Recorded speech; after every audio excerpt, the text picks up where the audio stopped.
Hello and welcome to Design Studio Perth's brand messaging webinar.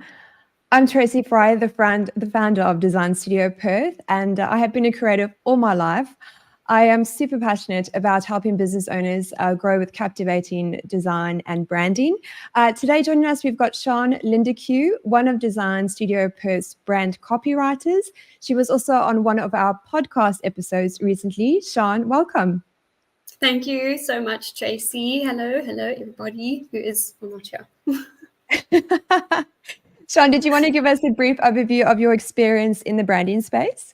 Sure. So I am part of DSP as your copywriter, and I help our clients identify the words that mean the most to them and also resonate the most with their audience to make sense of their brand and to truly create a kind of brand awareness and connection between the brand and the clients that you want to try and gather.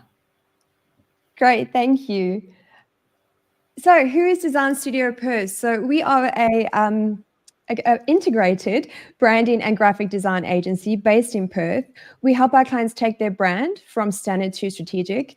And what we've found is that so many business owners find the entire branding, the branding journey so overwhelming. So we've really tried to break it down into a seamless journey and experience. So the goals for this evening are to help you gain a better understanding of what brand messaging is, to show you how to leverage brand messaging in your business to generate more leads, how to use brand messaging to resonate with your ideal client, which we'll touch more on in a mo, and to show you how to create brand messaging that is cohesive and, of course, creates cohesion across those various marketing platforms for web, print, and social media. Sean, over to you. Perfect. So for me, copywriting is creating compelling words that resonate not only with your brand as a brand, but also with the audience so that they make sense of your products and services with ease. And there's no real friction in understanding what it is that you can do and the problems that you can solve. Mostly what we're trying to do is bridge the gap between what your customer needs and what you can provide and help them get over that bridge using words that mean something to them. Okay, so touching on call to actions, generally this is just something that not really forces, I want to say compels your audience to achieve something, whether it's signing up for a newsletter, getting in contact with you, or actually making a purchase. The difference between them doing something and not doing something is the words that you use to nudge them into the direction that you want them to go to. Great. And then some examples of call to actions might be making a purchase. It could be downloading a resource and capturing their details in order to add them to your CRM in some way. Or they could be signing up for a newsletter or engaging with some other form of content as well. So what we have are some brand messaging villains. So these are the common problems that we see a lot of business owners face when it comes to brand messaging. So first up, we have the subjective brand messaging zombie. So this zombie encourages business owners to have subjective brand messaging, messaging that's being created, on their own personal bias and opinions, instead of actually being strategic in their brand messaging. The next one is the standard brand messaging mummy. So this guy will encourage you to just have stock standard brand messaging.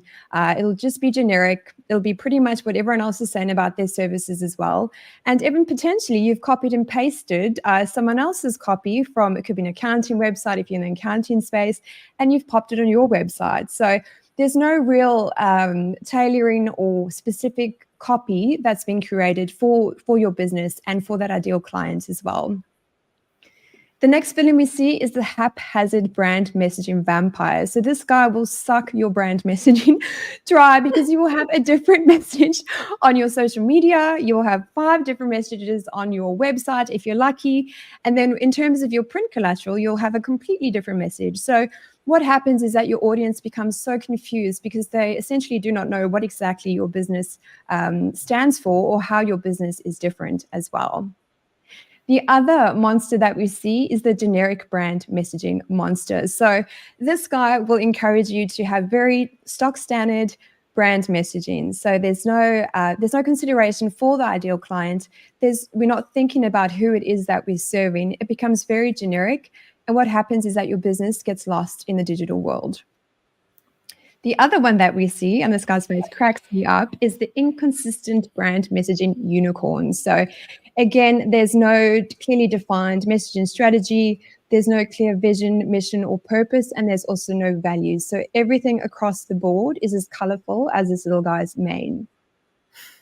So what happens over time, these villains compound, and what that means for a brand is that it slowly decays.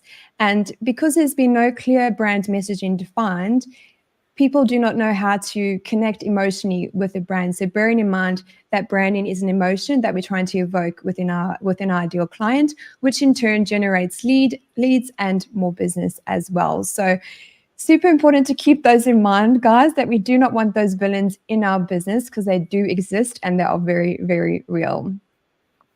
So at Design Studio Perth, we have our 3 branding pillars. And now we try to simplify this down because we want it to be easy to understand how you can really leverage these 3 pillars in terms of your branding and your marketing. So Sean and I are going to be speaking about brand messaging today. You also have your visual identity, which Rudy and I did a webinar on a month or 2 ago. That's your logo and your brand style guide, if you missed that one. And then we also look at the 3rd pillar, which is your brand media. So this is all your photographs, your media, and how that aligns with your overall visual identity as well. So do not fear, we are going to touch on brand messaging today. And to really put that into simple terms, this is how you're going to sound to your ideal audience. So brand messaging, we wish was just single faceted, but it's not. It's very multifaceted, and there's a few different things to consider when it comes to your brand messaging. And essentially what you want to do is build a framework that you can then leverage off in your marketing strategy. So what I'm going to do, I'm going to walk you through each of these ones. We're going to do a bit of a breakdown as to what each one is to give you a better understanding. And then we're also going to show you a couple of very popular brands and how they've used this. And I just want to highlight that whilst we're showcasing very well-known brands, it's important to remember that these brands didn't start here. So whilst your business might not be on the same level as the brands that we're going to show you, it's important to remember that these brands started somewhere and why this is so important to consider in your business and have this as part of your brand strategy. So the first one is a tagline. So what exactly is a tagline? So usually you'll have your logo and then you'll have your tagline directly underneath it. So a tagline, it distills a brand's essence and value into a memorable phase. It fosters recognition, emotional connection, and competitive differentiation. So again, we really want to bring forth that emotion in our audience. Brand and emotion go hand in hand. So we've got Nike, which I'm sure you're all very familiar with. Their tagline is just do it. We've got famous Apple, which is think different. And then, of course, McDonald's, I'm loving it. Sean, did you have anything you want to add there? I think, in all honesty, you've touched on everything that I would have said myself. I think also it's important for people to realize that some people will call it a slogan as well. Yes, thank you. It also it kind of disseminates all of the very vital information that your company has or what you do in a very simple sentence. And if we can get to that and still have the emotional appeal, you're winning. 100%. So a brand purpose. So a purpose is the guiding star of the brand's actions, decisions, and strategies. So if we look at Starbucks, for example, their purpose is to inspire and nurture the human spirit, one person, one cup, and one neighbor at a time. And if you think about that, if you have been into a Starbucks cafe, it's encapsulated in their surroundings, the music, the atmosphere, the signage, everything. So they've really encapsulated that brand purpose. Again, we've got Nike as well. So to bring innovation and inspiration to every athlete in the world. If you have a body, then you're an athlete. So that's good news for everyone who hates running. But again, it's just showcasing how these brands really live by their purpose. Values. And again, if you have not defined this for your business, I highly encourage you to. Having gone through this myself, it really lays a solid foundation from which your brand, your business, your culture really operates from. So values are the compass that shapes the brand's culture and how it interacts with the stakeholders, including customers, employees, and partners. So the brand example we have here is BMW. So they've got responsibility, openness, transparency, trust, and appreciation. And if you haven't done this exercise before, really try to think about values that are unique to you. We have trust and integrity, which BMW has, which are very, very common ones. Really try to think about the values that make your business different. Sean, anything you want to add on values?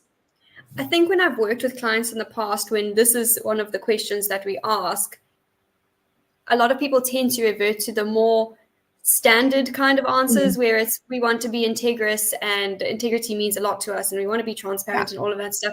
And although that's okay and it makes sense that you want to have these things as a company, what matters is digging a little bit deeper than that to truly find the things that not only resonate with you as your own personal person. You generally, when you start a company, you start it because you think you can do things better than someone else. And if you get to the root of that, that will generally outline your values for you, making it slightly simpler, but it does take time and thought behind it. Yeah, that's a great point. If you are looking at doing this, really start with your personal values and then look at how that sort of fits within your business, and then you can tweak them from there as well. Exactly.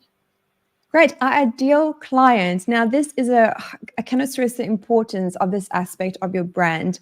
If you've created a brand around yourself, I highly encourage you to really think about who is the person that you're serving. So essentially what you want to do is establish your ideal client and then build your brand around that client, because the messaging, the visual identity, the graphics, media, everything needs to align with this ideal client so that they feel called to reach out, book a call, and essentially become a lead and a client. So an ideal client, also known as a target audience, refers to the specific group of people that your business targets and includes a concise description of your client avatar for more targeted marketing. So we really want to think about, give this avatar a name. Design Studio Perth's ideal client is called Steve. We've really thought about where Steve hangs out, what are Steve's interests, what type of business he has. So really just getting clear on the pain points that we solve and how we help Steve. And we'll also be sending out, I think tomorrow, we have a client compass document that helps you really take a deep dive into this. So that will help you decipher and establish who your ideal client is as well. Sean, do you want to add anything on target audience or ideal clients? Honestly, I think that it's so important, and a lot of people just ignore this fact entirely. If you don't necessarily know who you're talking to, you're just creating word salad with very little meaning to people. That it's like a spray and pray campaign where you're just putting stuff out there and hoping the right person sees it. Where if you have an ideal client, you're speaking specifically to this person with very targeted, clear, concise messaging that resonates with them, and they go, aha, this is the company that I need to service this problem that I have. And you make it really easy for them to go, yes, I want this. Yes. Otherwise, and I think a lot of sense. Totally. And I think a lot of business owners think when they niche or when they really get clear on who it is that they're serving, they kind of cut out so much more business. But what it actually does, and like you've just said, it gives you a very clear pathway that you can focus your branding, your marketing, your entire strategy on as well. Exactly. Services overview. So again, if you haven't sat down and had a really deep think about the service offering that you have, again, highly encourage you to do this. It's really crucial in terms of your brand messaging because it provides a clear, concise, and comprehensive summary of what your business offers. So this image over here is just a snapshot of one of our corporate baking clients. So again, just showcasing just a snapshot of the services that this person offers. And again, that just really helps when you're creating those marketing strategy, really trying to tailor your campaigns, doing any online ads, and so forth as well. So unique selling proposition, our USPs. So this highlights the distinctive aspect of your brand that sets you apart from your competitors. So the ones we've got here is Death Wish Coffee. So they are the world's strongest coffee. They're not the richest or the smoothest. They've really gone with a very strong sense of what their coffee is about. So as it says down the bottom there, its USP instantly tells you that this coffee packs a punch, and those looking for a smooth taste are probably better served elsewhere. We've also got Pipcorn, which is one I hadn't actually heard of before. But what they've done, they've focused on the health conscious side of what their product has to offer, and that's become their USP as well. Brand personality. So if we think of a brand is like a living thing, right? It's like a human minus the human.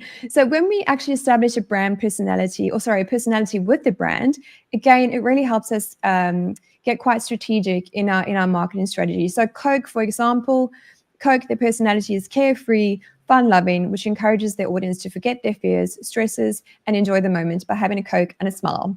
And again, even their colors, their imagery, the big Santa on the side of their trucks as well really encapsulates that brand personality and that human characteristics. Brand tone of voice. So this refers to the consistent style and manner and personality that needs to be reflected in all your brand's written and verbal communications. So there's an example here that I love, Frank Body. Ladies, if you haven't checked out this brand, check it out. They've been really smart with the way the tone in which they speak to their audience. So if we have a look, their product, it's quite cheeky and quirky, guess what, you'll be naked in a minute. And even then, if you go to the description as well, they've got step into my wheelhouse. My original coffee scrub made me famous because I've been making babes smooth, perky, and even for decades. I work magic on breakout, scars, cellulite, and so it goes on. But you can really see how they've incorporated that brand tone of voice. And again, this would be particular, to your ideal clients. You could speak professionally. This is obviously very slangy in terms of hey, babe, and so forth. But you'd really establish the tone in which you speak to your audience. Sian, do you have anything you want to add there? I love this example, and I think that it's so nice to see brands, and I think it's happening more often now than it has in previous time, where everyone thought they needed to be super professional to come across as an actual company, which, and fair enough, if you're a professional, stick to your professional language, don't try and be quirky, it's not going to work for you. But brands like this are happening to pop up more and more these days, and it really just goes to show that the evolution of the tone of voice, especially in terms of marketing your brand, they would have never been successful previously if they had done something like this, because someone would have looked at them and been like, oh my gosh, what's happening here? I don't want that on my body. Now it seems more relatable. And I think that's the thing that people need to take into consideration with your brand tone of voice. It needs to be relatable to the person that you're talking to. And that is what differentiates your brand from others. If you're talking with the same tone, imagine living in a world where everyone sounded the same and used the same words, same language, used the same. Oh, it would be monotonous and horrible. It would. But this is the point of doing this stuff. You have to differentiate your brand, and in order to do so, you need to know this stuff, and you actually can't continue running your business as you had when you had first started, because it will always evolve. And I think that this is just a great example. Thank you for sharing, Tracy. Yeah, no, thanks for sharing that as well. And you've actually touched on something important there as well, is that your ideal client can essentially change as well. So for Design Studio Perth, when we first started, our ideal client was more female entrepreneur. Not saying that we don't work with female entrepreneurs, because we do. But again, it's important to note that as your business grows and evolves, as Sian mentioned, that your ideal client can do so as well. Great. So elevator pitch. I do apologize. This is a very text-heavy slide, so I fully understand if your eyes glaze over. But I just wanted to showcase what exactly an elevator pitch is. So this is a concise and persuasive summary that communicates the essence of your brand and inspires action from your ideal client. So again, we've just got, that Design Studio Perth branding is a seamless experience. We are purpose-built to help you grow with distinction through captivating branding and design. And by aligning your vision, we develop a powerful, distinctive brand that sets you apart and gives you the authenticity, authentically deserved confidence. So it's really just a pitch that you can then implement on your social media. You can even use it at networking events. It can then go onto your website as well. But it's just really a clearly defined pitch. And then again, it goes back to our tagline, which is grow with distinction. Sian, did you want to touch on this slide, please? Yes, I'm so excited about this, actually. So when Uber first started, let me just go back actually a little bit and paint the picture this way. When we start out as a brand or as a company, you generally do so with the level of, you need to generate awareness of your company, your products, your services that people can understand. I love Uber as an example here because they have evolved so much over the years. But when they first started, they weren't even called Uber, they were called Uber Cab. And just the addition of cab made it easy for someone to go, oh, of course, it's a cab service. Really quick to understand. And it gets rid of that level of friction in the person's mind going, if you had just seen Uber, you'd be like, what on earth is Uber? But they started out as Uber Cab, very detailed in their explanation of what they did. So they gave you a lot more information back then when they first started, with their headline being super succinct, on-demand car service via iPhone or SMS. Cool, I don't have anything that I misunderstood there. And then they get straight to the point with the 3 points that they've made and straight to the call to action after that.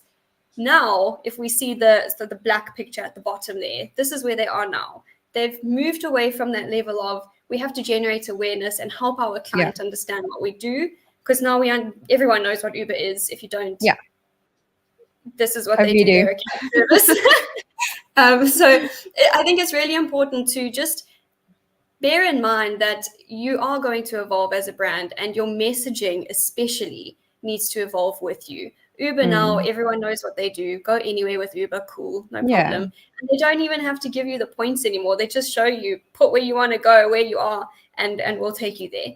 And I think, I love this example. Uber's my favorite. I have my own car though, but thanks, Uber. Great. So as we touched on before, we've got our 3 branding pillars. So we've touched on the brand messaging one. This is pretty much to showcase that without one of these 3 pillars, it's really hard to execute on any of your other marketing or branding effectively. Because if you look at these 6 down the bottom here, if you didn't have your visual identity, for example, you have no idea what your colors are, what your fonts are. If you haven't got your brand messaging framework, again, those villains that we mentioned before kind of seep in, and you're kind of trying to, reinvent the wheel every single time. So just wanted to showcase that these 3 pillars form the foundation for all your marketing content moving forward. Great. So for those of you that are still questioning the world of brand messaging, we have got our podcast, The Real Biz Life Chronicles, where Sean and our other brand copywriter, Chelsea, had an episode that they did together and sharing more on how to use words to elevate your brand. So we'll share that in the email tomorrow as well. Great. What questions do we have? Sean, I've got a question. Hello. Yes. I was wondering, what challenges do you see business owners have in terms of their brand messaging strategy? In all honesty, I think it's a lot of the fact that when we start a business, you start the ground running, or you hit the ground running, and you forget about laying the really important foundation. Before you start a company, you need to do a business plan. And I really think that within this business plan, as much as your 1 year, 3 year, 5 year, 10 year goals are equally as important, if you don't know who you are as a company or who you are as a brand, you're going to hit the ground running and you're going to go in all 11 directions and end up pretty much nowhere. And this is the thing that I think a lot of people should consider when starting your company. Before you do the business plan, identify who you want to be or be perceived as a company. And I think it makes a world of difference and makes your life so much easier moving forward, because as you've explained, you're laying that foundation for better and easier success moving forward, as compared to someone who's just done the business plan and we're going to create a Facebook page and we'll probably download a logo from Shutterstock. Hopefully not. Please don't do that. And it just makes it so much easier for you to have a clear path in mind, as opposed to standing at a fork in the road every 2 months going, oh, what am I supposed to do now? How am I supposed to navigate my company and my brand? And how do I want people to see me and come across as? Yes, and also the amount of time that it takes to reinvent the wheel every single time. So by having those 3 pillars clearly established from the get-go, you really don't have to spend, like Sean says, every 2 months or ever, often it is, recreating your content. So we've got a question from Rudy. I'm just going to pop it on the screen. So Sean, it says, it seems to be vanishing. How can we create compelling copy? So I would say go back to basics here and identify the core messages of your company, the things that you really want someone to understand about your business, and then try and make it as emotional as possible. This is something that Coca-Cola does really, really well. Everything they do is really emotionally intriguing. And in order to create something compelling, you need to understand the pain points of your customers. So if we're going to stick with Coke, for them, it's about the nostalgia. It's about family experiences, friendship, optimism, excitement, all of that stuff.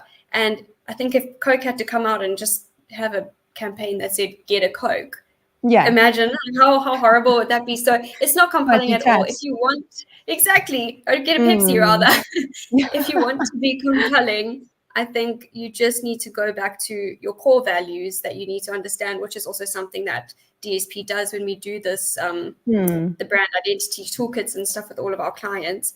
And it helps you identify your optimal client and then connect with them on an emotional level where they can actually digest your content with meaning. And it's not just words. Yeah. Thanks, Sean. Thanks, Rudy. So we have one here. Oh, keeps going away. Awesome. Thanks, guys. Where can I buy that coffee? We'll pop that link in the the link in the email tomorrow as well. But yes, it does sound like it does pack a punch. I might need some too. Sean, I have one last question. What advice or what signs would a business owner be seeing if their messaging framework isn't aligned with their business anymore? So number one, I think very easily, it's if you're being asked the same question over and over by your clients, that's already one, because they're not understanding what it is that you do properly, and you're not giving them that information off the bat, whether it's on your social media, on your website, in the newsletters, however you're communicating, they're not getting it. That would be the first thing. That's always going to translate into lack of sales, and also your, how do I put this nicely? The lack of sales is eventually going to close your business. But at the same time, I think if a company doesn't know what they are as a person, or as in like you're a company, but also think of yourself as a buyer persona kind of vibe, I think it's going to add to your level of authenticity as well, because you're just going to pick up on other things that everyone else is doing, takes away from your quality, takes away from your authenticity, and I don't think you're going to be successful. Probably lack of sales is one as well, to be honest. Yes. Yeah, definitely. Great. Well, Tracy, Sean, I have thanks so one much. for Yes. you. One One before for we me. go. Go for it. Yes. So say someone comes to you and they've got this company and they're doing amazingly, right? But unfortunately, they feel like they're missing something. And generally, when you sit down with them and you have those brand discovery meetings, what is the most common problem that you identify in those meetings? Wow, those villains that I mentioned before, there'll usually be one to all of those present in a business owner's, I don't want to say strategy because there sometimes isn't a strategy, but in their marketing, they'll either have very subjective brand messaging or they might have a haphazard brand. So again, those are kind of the symptoms, those villains that we would see in their current branding. But again, that's why that brand discovery is so important, because it really helps us take a deep dive and showcases where the gaps are in a business. Stunning. Yeah, I would love to just be in one of those, and it's so exciting to see how our clients actually benefit so much from just doing the simple things that so many people would just think this is not necessary. It's so necessary. Yes, definitely. Another common thing I see is businesses that have been, around for 35 years and up, and they pretty much just got a logo, and somehow they've actually done pretty well with just a logo, no brand messaging framework.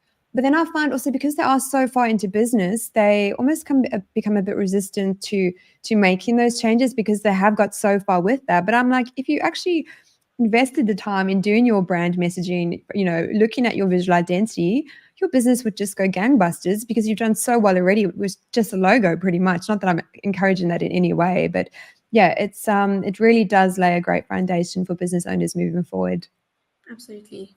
Yeah, that's so true. Businesses that have been Yeah. around for a long time, they are reluctant to change. But I think if you want to evolve as a brand, you need to take these things into consideration, or else you're just going to be stuck in the dark ages. Yes, definitely. And I always say everything's pretty much an experiment. And what's the worst that can happen? You can probably double your business or more. So at least give it a go. Absolutely. Awesome. Thanks so much, Great. Tracy. Thank you, Sean. Thanks to my co-pilot, and thanks to everyone that made time to join us tonight. Enjoy, guys.